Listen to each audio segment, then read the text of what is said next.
finished last time, we were looking at John Stuart Mill's attempt to reply to the critics of Bentham's utilitarianism. In his book, Utilitarianism, Mill tries to show that critics to the contrary, it is possible within the utilitarian framework to distinguish between higher and lower pleasures. It is possible to make qualitative distinctions of worth, and we tested that idea with the Simpsons and the Shakespeare excerpts. And the results of our experiment seem to call into question Mill's distinction, because a great many of you reported that you prefer the Simpsons, but that you still consider Shakespeare to be the higher or the worthier pleasure. That's the dilemma with which our experiment confronts Mill. What about Mill's attempt to account for the specially weighty character of individual rights and justice in Chapter 5 of Utilitarianism? He wants to say that individual rights are worthy of special respect. In fact, he goes so far as to say that justice is the most sacred part and the most incomparably binding part of morality. But the same challenge could be put to this part of Mill's defense. Why is justice the chief part and the most binding part of all morality? Well, he says because in the long run, if we do justice and if we respect rights, society as a whole will be better off in the long run. Well, what about that? What if we have a case where making an exception and violating individual rights actually will make people better off in the long run? Is it all right then to use people? And there's a further objection that could be raised against Mill's case for justice and rights. Suppose the utilitarian calculus in the long run works out as he says it will, such that respecting people's rights is a way of making everybody better off in the long run. Is that the right reason? Is that the only reason to respect people? If the doctor goes in and yanks the organs from the healthy patient who came in for a checkup to save 5 lives, there would be adverse effects in the long run. Eventually, people would learn about this and would stop going in for checkups. Is it the right reason? Is the only reason that you as the doctor won't yank the organs out of the healthy patient that you think, well, if I use him in this way, in the long run, more lives will be lost? Or is there another reason, having to do with intrinsic respect for the person as an individual? And if that reason matters, then it's not so clear that even Mill's utilitarianism can take account of it. Fully to examine these two worries or objections to Mill's defense, we need to push further. And we need to ask, in the case of higher or worthier pleasures, are there theories of the good life that can provide independent moral standards for the worth of pleasures? If so, what do they look like? That's one question. In the case of justice and rights, if we suspect that Mill is implicitly leaning on notions of human dignity or respect for a person that are not, strictly speaking, utilitarian, we need to look to see whether there are some stronger theories of rights that can explain the intuition, which even Mill shares, the intuition that the reason for respecting individuals and not using them goes beyond even utility in the long run. Today we turn to one of those strong theories of rights. Strong theories of rights say individuals matter not just as instruments to be used for a larger social purpose or for the sake of maximizing utility. Individuals are separate beings with separate lives worthy of respect. And so it's a mistake, according to strong theories of rights, it's a mistake to think about justice or law by just adding up preferences and values. The strong rights theory we turn to today is libertarianism. Libertarianism takes individual rights seriously. It's called libertarianism because it says the fundamental individual right is the right to liberty. Precisely because we are separate individual beings, we're not available to any use that the society might desire or devise. Precisely because we are individual, separate human beings, we have a fundamental right to liberty. And that means a right to choose freely, to live our lives as we please, provided we respect other people's rights to do the same. That's the fundamental idea. Robert Nozick, one of the libertarian philosophers we read for this course, puts it this way: individuals have rights. So strong and far-reaching are these rights that they raise the question of what, if anything, the state may do. So what does libertarianism say about the role of government or of the state? Well, there are three things that most modern states do that, on the libertarian theory of rights, are illegitimate, are unjust. One of them is paternalist legislation. That's passing laws that protect people from themselves. Seatbelt laws, for example, or motorcycle helmet laws. The libertarian says it may be a good thing if people wear seatbelts, but that should be up to them. And the state, the government, has no business coercing them, us, to wear seatbelts by law. It's coercion. So no paternalist legislation, number one. Number two, no morals legislation. Many laws try to promote the virtue of citizens or try to give expression to the moral values of the society as a whole. Libertarians say that's also a violation of the right to liberty. Take the example of, well, a classic example of legislation offered in the name of promoting morality, traditionally, have been laws that prevent sexual intimacy between gays and lesbians.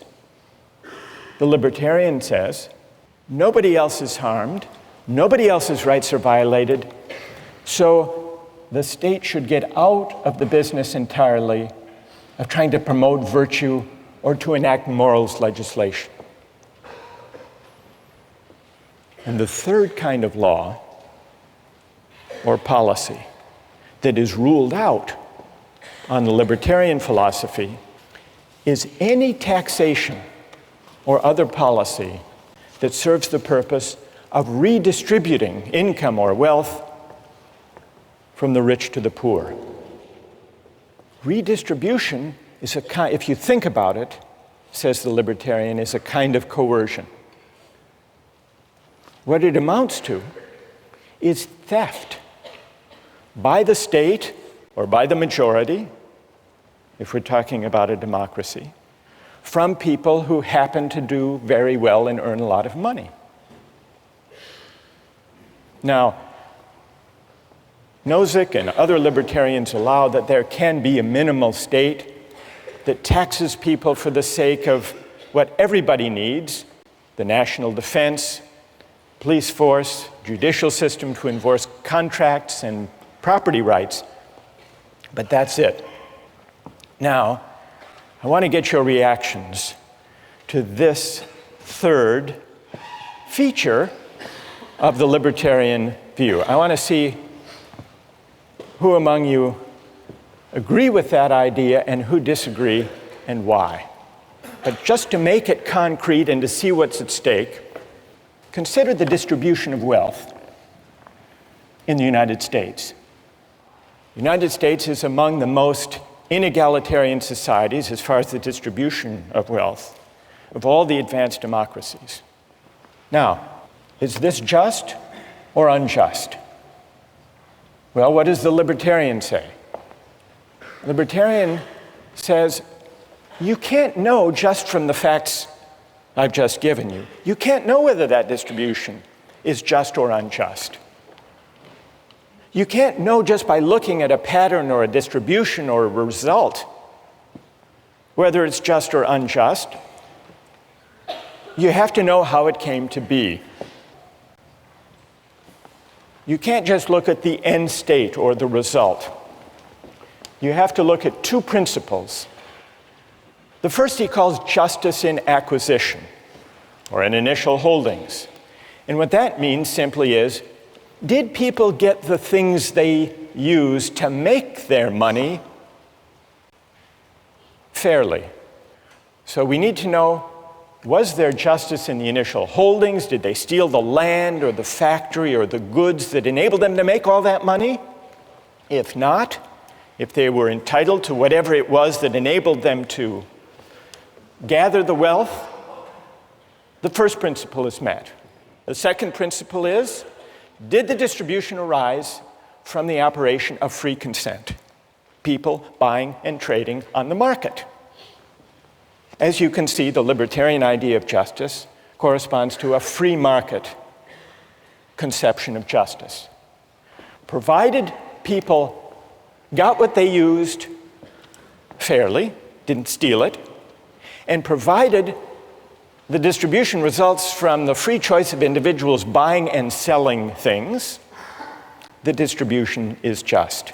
And if not, it's unjust. So let's, in order to fix ideas for this discussion, take an actual example. Who's the wealthiest person in the United States? Wealthiest person in the world? Bill Gates. It is. That's right. Here he is. You'd be happy too. Now, what's his net worth? Anybody have any idea? That's a big number. During the Clinton years, remember there was a controversy. Donors, big campaign contributors, were invited to stay overnight in the Lincoln bedroom at the White House. I think if you contributed $25,000 or above, someone figured out at the median contribution that got you invited to stay a night in the Lincoln bedroom, Bill Gates could afford to stay in the Lincoln bedroom every night for the next 66,000 years.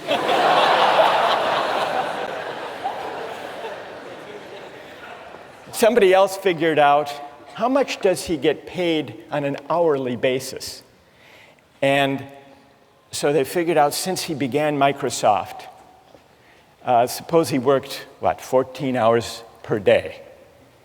Reasonable guess. And you calculate this net wealth. It turns out that his rate of pay is over $150, not per hour, not per minute, $150, more than $150 per second. Which means that if on his way to the office, Gates noticed a $100 bill on the street, it wouldn't be worth his time to stop and pick it up. Now, most of you will say, someone that wealthy, surely we can tax them to meet the pressing needs of people who lack an education or lack enough to eat or lack decent housing. They need it more than he does. And if you were a utilitarian, what would you do? What tax policy would you have? You'd redistribute in a flash, wouldn't you? Because you would know, being a good utilitarian, that taking a small amount, he's scarcely going to notice it, but it will make a huge improvement in the lives and in the welfare of those at the bottom. But remember, the libertarian theory says we can't just add up and aggregate preferences and satisfactions that way. We have to respect persons, and if he earned that money fairly, without violating anybody else's rights, in accordance with the two principles of justice in acquisition and justice in transfer, then it would be wrong. It would be a form of coercion to take it away. Michael Jordan is not as wealthy as Bill Gates, but he did pretty well for himself. You want to see Michael Jordan? There he is. His income alone in 1 year was $31 million, and then he made another $47 million in endorsements for Nike and other companies. So his income was, in 1 year, $78 million.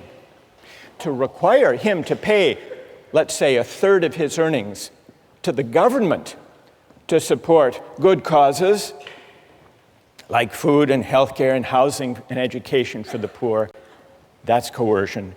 That's unjust. That violates his rights. And that's why redistribution is wrong. Now, how many agree with that argument? Agree with the libertarian argument that redistribution for the sake of trying to help the poor is wrong? And how many disagree with that argument? All right, let's begin with those who disagree. What's wrong with the libertarian case against redistribution? Yes. I think these people like Michael Jordan have received, we're talking about working within a society, and they received a larger gift from the society, and they have a larger obligation in return to give that through redistribution. You know, you can say that Michael Jordan may work just as hard as someone who works, doing laundry 12 hours, 14 hours a day, but he's receiving more. I don't think it's fair to say that, it's all on his inherent, hard work. All right. Let's hear from defenders of libertarianism. Why would it be wrong in principle to tax the rich to help the poor? Go ahead. My name's Joe, and I collect skateboards. I've since bought 100 skateboards. I live in a society of 100 people. I'm the only one with skateboards. Suddenly, everyone decides they want a skateboard. They come into my house, they take 99 of my skateboards. I think that is unjust. Now, I think in certain circumstances, it becomes necessary to overlook that injustice, perhaps condone that injustice, as in the case of the cabin boy being killed for food. If people are on the verge of dying, perhaps it is necessary to overlook that injustice, but I think it's important to keep in mind that we're still committing injustice by taking people's belongings or assets. Are you saying that taxing Michael Jordan, say at a 33% tax rate, for good causes, to feed the hungry, is theft? I think it's unjust. Yes, I do believe it's theft, but perhaps it is necessary to condone that theft. But it's theft. Yes.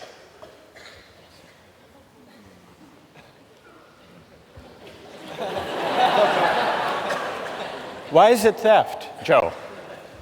Because... Why is it like your collection of skateboards? It's theft because, at least in my opinion and by the libertarian opinion, He earned that money fairly, and it belongs to him. So to take it from him is, by definition, theft. All right, let's hear if there's, who wants to reply to Joe? Yes, go ahead. I don't think this is necessarily a case in which you have 99 skateboards and the government, or you have 100 skateboards and the government's taking 99 of them. It's like you have more skateboards than there are days in a year. You have more skateboards than you're going to be able to use in your entire lifetime, and the government is taking part of those. And I think that if you're operating in a society in which the government doesn't redistribute wealth, that allows for people to amass so much wealth that people who haven't started from the equal footing in our hypothetical situation that doesn't exist in our real society get undercut for the rest of their lives. So you're worried that if there isn't some degree of redistribution, if some are left at the bottom, there will be no genuine equality of opportunity. All right? The idea that taxation is theft. Nozick takes that point one step further. He agrees that it's theft. He's more demanding than Joe. Joe says it is theft. Maybe in an extreme case it's justified. Maybe a parent is justified in stealing a loaf of bread to feed his or her hungry family. So Joe is what would you call yourself, a compassionate quasi-libertarian? Nozick says, if you think about it, taxation amounts to the taking of earnings. In other words, it means taking the fruits of my labor.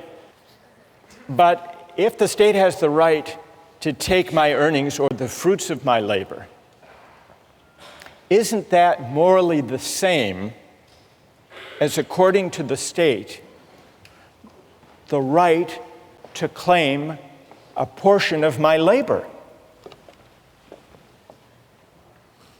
So taxation actually is morally equivalent to forced labor, because forced labor involves the taking of my leisure, my time, my efforts,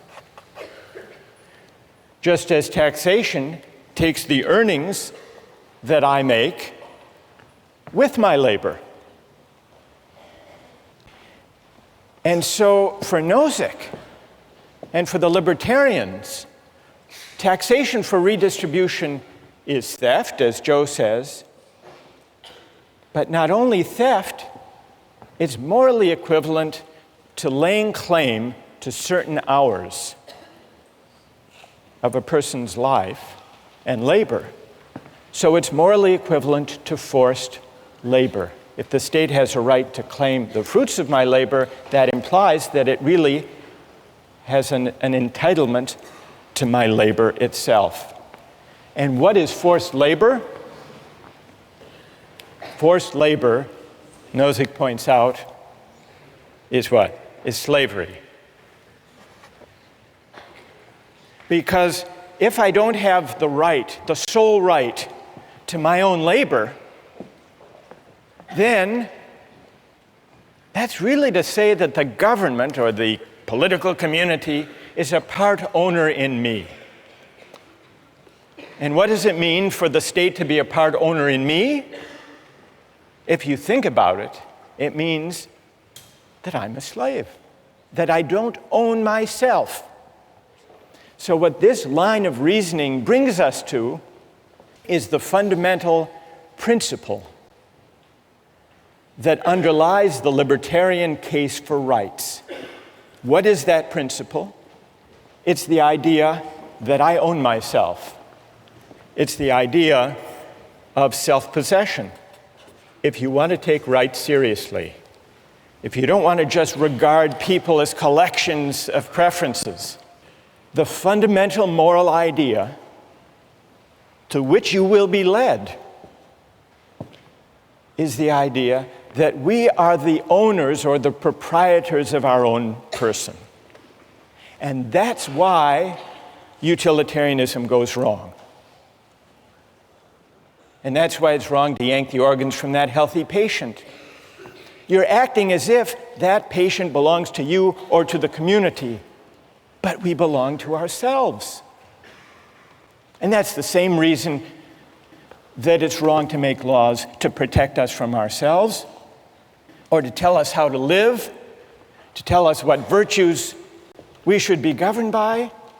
And that's also why it's wrong to tax the rich, to help the poor, even for good causes, even to help those who were displaced by the Hurricane Katrina. Ask them to give charity.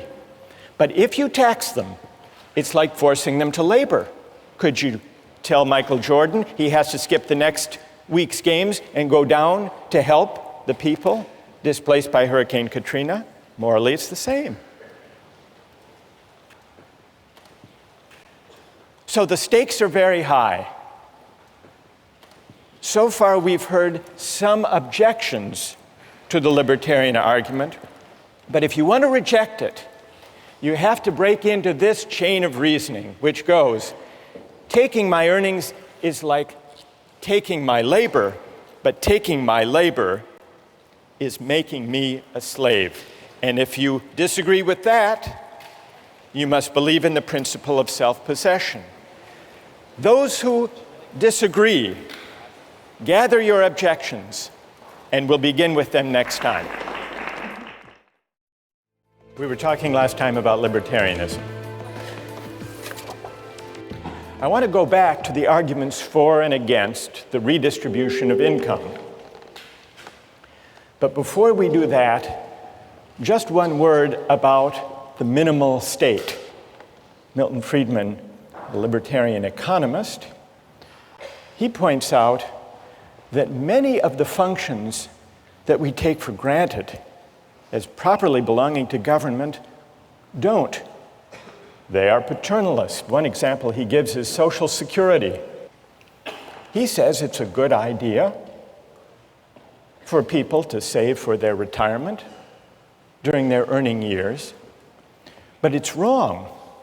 It's a violation of people's liberty for the government to force everyone, whether they want to or not, to put aside some earnings today for the sake of their retirement. If people want to take the chance, or if people want to live big today and live a poor retirement, that should be their choice. They should be free to make those judgments and take those risks. So even Social Security would still be at odds with the minimal state that Milton Friedman argued for. It's sometimes thought that collective goods like police protection and fire protection will inevitably create the problem of free riders unless they're publicly provided. But there are ways to prevent free riders. There are ways to restrict even seemingly collective goods like fire protection. I read an article a while back about a private fire company, the Salem Fire Corporation in Arkansas. You can sign up with the Salem Fire Corporation, pay a yearly subscription fee, and if your house catches on fire, they will come and put out the fire. But they won't put out everybody's fire. They will only put it out if it's a fire in the home of a subscriber, or if it starts to spread and to threaten the home of a subscriber. The newspaper article told the story of a homeowner who had subscribed to this company in the past, but failed to renew his subscription. His house caught on fire. The Salem Fire Corporation showed up with its trucks and watched the house burn, just making sure that it didn't spread. The fire chief was asked, well, he wasn't exactly the fire chief, I guess he was the CEO. He was asked, how can you stand by with fire equipment and allow a person's home to burn? He replied, "Once we verified there was no danger to a member's property, we had no choice but to back off according to our rules. If we responded to all fires," he said, "there would be no incentive to subscribe." The homeowner, in this case, tried to renew his subscription at the scene of the fire, but the head of the company refused. "You can't wreck your car," he said, "and then buy insurance for it later." So even public goods that we take for granted as being within the proper province of government can, many of them, in principle, be isolated, made exclusive to those who pay. That's all to do with the question of collective goods and the libertarians' injunction against paternalism. But let's go back now to the arguments about redistribution. Now, underlying the libertarians' case for the minimal state is a worry about coercion. But what's wrong with coercion? The libertarian offers this answer. To coerce someone, to use some person for the sake of the general welfare, is wrong because it calls into question the fundamental fact that we own ourselves, the fundamental moral fact of self-possession or self-ownership. The libertarians' argument against redistribution begins with this fundamental idea that we own ourselves. Nozick says that if the society as a whole can go to Bill Gates or go to Michael Jordan and tax away a portion of their wealth, what the society is really asserting is a collective property right in Bill Gates or in Michael Jordan. But that violates the fundamental principle that we belong to ourselves. Now, we've already heard a number of objections to the libertarian argument. What I would like to do today is to give the libertarians among us a chance to answer the objections that have been raised. And some have already identified themselves and have agreed to come and make the case for libertarianism to reply to the objections that have been raised. So raise your hand if you are among the libertarians who's prepared to stand up for the theory and respond to the objections. You are Alex Harris. Alex Harris, who's been a star on the weblog. All right, Alex, come here, stand up, come. We'll create a libertarian corner over here. And who else? Other libertarians who will join? What's your name? John? John Sheffield. John. Who else wants to join? Other brave libertarians who are prepared to take on, yes. What's your name? Julia Roto. Julia, come join us over there. Now, while Team Libertarian Julia, John, Alex. While Team Libertarian is gathering over there, let me just summarize the main objections that I've heard in class and on the website. Objection number one. And here, I'll come down to, I want to talk to Team Libertarian over here.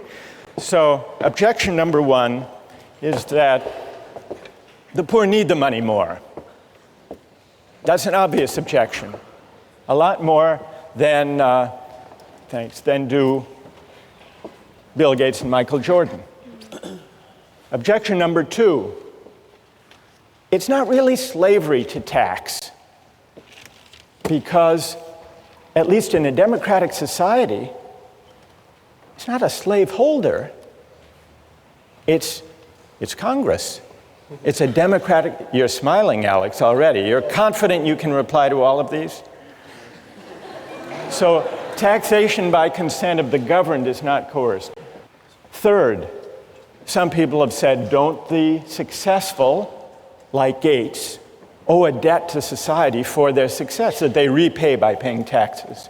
Who wants to respond to the first one? The poor need the money more. All right. And you're? John. John. All right, John. What's the answer? Here, I'll hold it. All right. The poor need the money more. That's quite obvious. I could use the money. You know, I certainly wouldn't mind if Bill Gates gave me $1 million. I mean, I'd take 1,000. But at some point, you have to understand that the benefits of redistribution of wealth don't justify the initial violation of the property right. If you look at the argument, the poor need the money more, at no point in that argument do you contradict the fact that we've extrapolated from agreed upon principles that people own themselves. We've extrapolated that people have property rights. And so whether or not it would be a good thing or a nice thing, or even a necessary thing for the survival of some people, we don't see that that justifies the violation of the right that we've logically extrapolated. Good, okay. And so that also, I mean, there still exists this institution of like individual philanthropy. Milton Friedman makes this argument. All right, so Bill Gates Chicago. can give to charity if he wants to. Right. But it would still be wrong to coerce him Exactly. to meet the needs of the poor. Exactly. Are the two of you happy with that reply? Anything to add? All right. Go ahead, Julie. I think, Julia, yes. Julia. I think I could also add, I guess I could add that there's a difference between needing something and deserving something. I mean, in an ideal society, everyone's needs will be met, but here we're arguing what do we deserve as a society. And, yeah. And the poor don't deserve the benefits that would flow from taxing Michael Jordan to help them. Based on what we've come up with here, I don't think you deserve something like that. All right, let me push you a little bit on that, Julia. The victims of Hurricane Katrina are in desperate need of help. Would you say that they don't deserve help that would come from the federal government through taxation? Okay, that's a difficult question. I think this is a case where they need help, not deserve it. But I think, again, if you hit a certain level of requirements to reach sustenance, you're going to need help. Like if you don't have food or a place to live, that's a case of need. So need is one thing, and desert is another. Exactly. All right. Who would like to reply?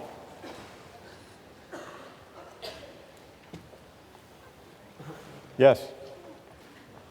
Going back to the first point that he made about the property rights of the individual, the property rights are established and enforced by the government, which is a democratic government, and we have representatives who enforce those rights. If you live in a society that operates under those rules, then it should be up to the government to decide how those resources that come about through taxation are distributed, because it is through the consent of the government. And if you disagree with it, you don't have to live in that society where that operates. All right, good. So, and tell me your name. Raul? Raul is pointing out, actually Raul is invoking point number 2. If the taxation is by the consent of the governed, it's not coerced, it's legitimate. Bill Gates and Michael Jordan are citizens of the United States. They get to vote for Congress. They get to vote their policy convictions, just like everybody else. Who would like to take that one on? John? Basically, what the libertarians are objecting to in this case is the middle 80% deciding what the top 10% are doing for the bottom 10%. Wait, John. No, I was excited. Majority, don't you believe in democracy? Well, right, but at some point... I mean, you say 80%, 10% majority. Majority rule is what? The Exactly. majority. Exactly, but... In a democracy. Aren't you for democracy? Yes, I'm for democracy, but... hang on. Democracy and mob rule aren't the same thing. Like Mob rule. Mob rule. Exactly. But in an open society, you have a recourse to address that through your representatives. And if the majority of the consent of those who are governed doesn't agree with you, then you're choosing to live in this society. And you have to operate under what the majority of society concludes. All right, Alex, on democracy. Democracy, what about that? The fact that I have won, 500,000th of a vote for one representative in Congress is not the same thing as my having the ability to decide for myself how to use my property rights. I'm a drop in the bucket. And, well... You might lose the vote. Exactly. And they might take... And I will. I mean, I don't have the decision right now of whether or not to pay taxes. If I don't, I get locked in jail. Or they tell me to get out of the country. But Alex, let me make a small case for democracy and see what you would say. Why can't you, we live in a democratic society with freedom of speech. Why can't you take to the hustings, persuade your fellow citizens that taxation is unjust, and try to get a majority? I don't think that people should have to convince 280 million others simply in order to exercise their own rights, in order to not have their self-ownership violated. I think people should be able to do that without having to convince 280 million people. Does that mean you're against democracy as a whole? No, I just believe in a very limited form of democracy whereby we have a constitution that severely limits the scope of what decisions can be made democratically. All right, so you're saying that democracy is fine except where fundamental rights are involved. And I think you could win, if you're going on the hustings, let me add one element to the argument you might make. Maybe you could say, put aside the economic debates, taxation. Suppose the individual right to religious liberty were at stake. Then, Alex, you could say on the hustings, surely you would all agree that we shouldn't put the right to individual liberty up to a vote. Exactly. Yeah, that's exactly right. And that's why we have constitutional amendments and why we make it so hard to amend our Constitution. So you would say that the right to private property, the right of Michael Jordan to keep all the money he makes, at least to protect it from redistribution, is the same kind of right with the same kind of weight as the right to freedom of speech, the right to religious liberty, rights that should trump what the majority wants. Absolutely. The reason why we have a right to free speech is because we have a right to own ourselves, to exercise our voice in any way that we choose. All right, good. All right, so all right, who would like to respond to that argument about democracy being, okay, up there, stand up. I think comparing religion and economics, it's not the same thing. The reason why Bill Gates was able to make so much money is because we live in an economically and socially stable society. And if the government didn't provide for the poorest 10%, as you say, through taxation, then we would need more money for police to prevent crime. And so either way, there would be more taxes taken away to provide what you guys call the necessary things that the government provides. What's your name? Anna. Anna, let me ask you this. Why is the fundamental right to religious liberty different from the right Alex asserts as a fundamental right to private property and to keep what I earn? What's the difference between the two? Because you wouldn't have, you wouldn't be able to make money, you wouldn't be able to own property if there wasn't a socially, if society wasn't stable. And that's completely different from religion. That's something personal, something that you can practice on your own in your own home.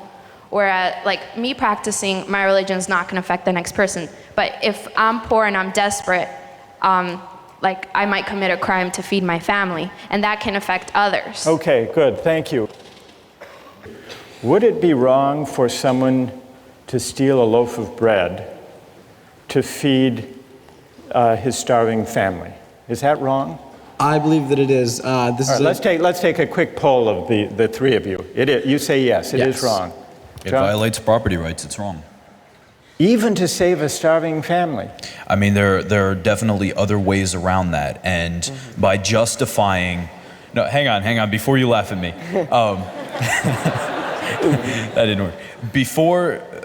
Before justifying the act of stealing, you have to look at violating the right that we've already agreed exists, the right of self-possession and the possession of, your own things. We agree on property rights. All right, we agree it's stealing, Yeah, so we property agree it's rights is stealing. not the issue. All right, but So why is it wrong to steal even to feed your starving family? sort of the original argument that I made in the very first question you asked, the benefits of an action don't make the action just.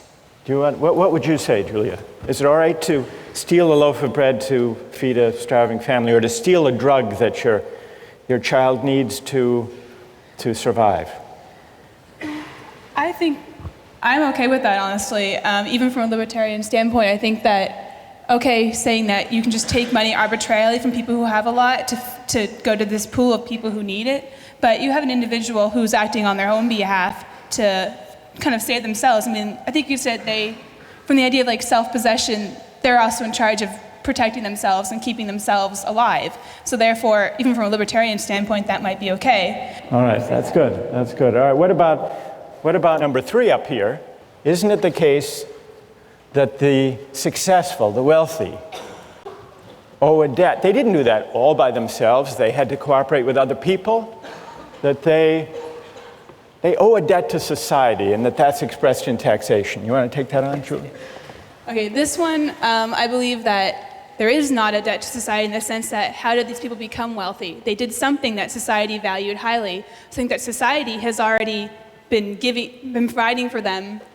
If anything, I think everything's canceled out. They provided a service to society, and society responded by somehow they got their wealth. So be concrete. In the case of Michael Jordan, to illustrate your point, there were people who helped him make the money, the teammates, the coach, people who taught him how to play. But they've all been paid for their services. Exactly. And society derived a lot of benefit and pleasure from watching Michael Jordan play.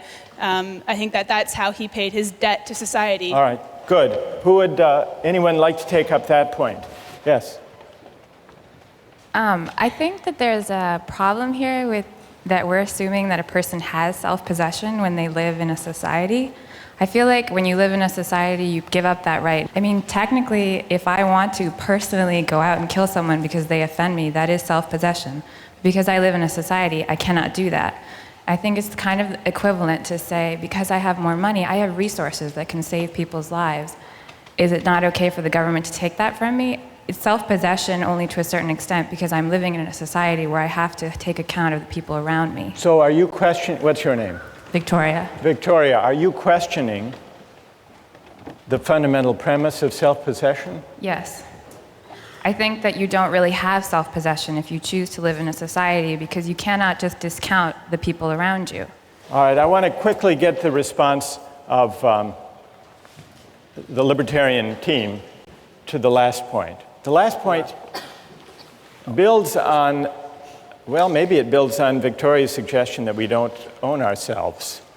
Because it says that Bill Gates is wealthy, that Michael Jordan makes a huge income, isn't wholly their own doing. It's the product of a lot of luck. And so we can't claim that they morally deserve all the money they make. Who wants to reply to that? Alex?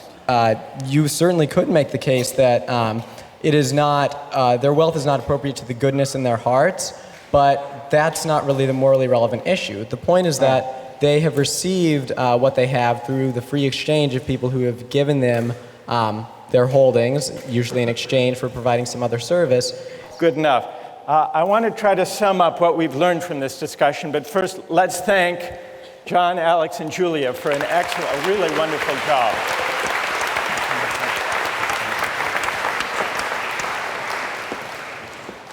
Toward the end of the discussion just now, Victoria challenged the premise of this line of reasoning, this libertarian logic. Maybe, she suggested, we don't own ourselves after all.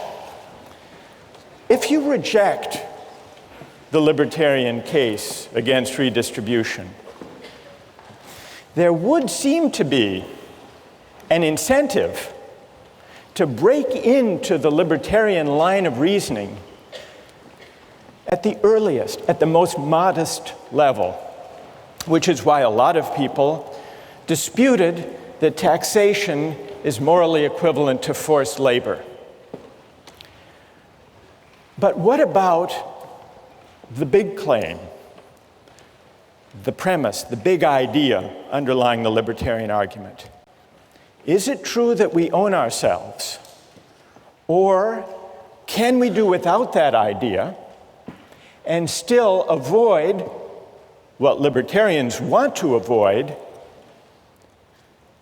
creating a society and an account of justice where some people can be just used for the sake of other people's welfare or even for the sake of the general good? Libertarians combat the utilitarian idea of using people as means for the collective happiness by saying the way to put a stop to that utilitarian logic of using persons is to resort to the intuitively powerful idea that we are the proprietors of our own person. That's Alex and Julia and John and Robert Nozick. What are the consequences for a theory of justice and an account of rights of calling into question the idea of self-possession? Does it mean that we're back to utilitarianism and using people and aggregating preferences and pushing the fat man off the bridge? Nozick doesn't himself fully develop the idea of self-possession. He borrows it from an earlier philosopher, John Locke. John Locke accounted for the rise of private property from the state of nature by a chain of reasoning very similar to the one that Nozick and the libertarians use. John Locke said, private property arises because when we mix our labor with things, unowned things, we come to acquire a property right in those things. And the reason is that we own our own labor.